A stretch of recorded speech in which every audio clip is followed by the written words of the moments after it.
So today we're finally getting these two Proven Winner Hibiscus planted in the garden here in North Texas.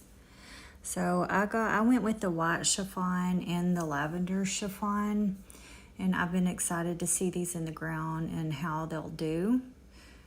So if you've ever gardened in Texas, you know the heat can be pretty brutal. So I'm always looking for plants that can handle our summers and still put on a good show. The white chiffon is supposed to have these beautiful white blooms, and the lavender has gorgeous lavender colored flowers that I think are going to look amazing out here.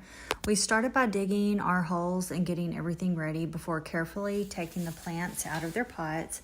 Then it was kind of just a matter of them getting situated, filling everything back in with soil, giving them a good drink of water. I always love this part because even though the plants look a little small right now, it's fun kind of imagining what they'll look like maybe by the end of the year.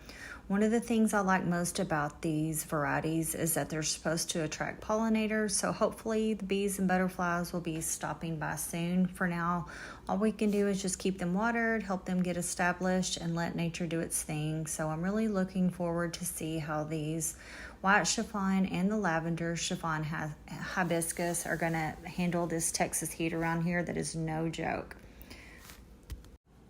And I would say when planting these, always just kind of research these plants about how to plant them.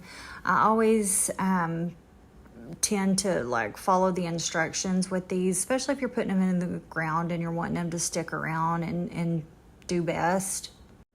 Because here in North Texas, our summers can get really hot and our winters can also get really brutal.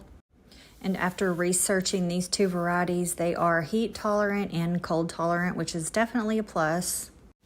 Me personally, I really should have already had these in the ground, but who knows, we'll see how they do.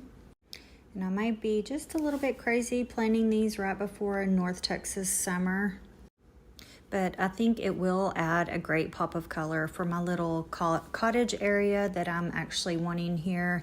And I am wanting to attract my pollinators, so that's definitely a plus that these are for that. And I will definitely be giving an update soon, probably in about a month, as to how I think these are doing. But so far, 10 out of 10.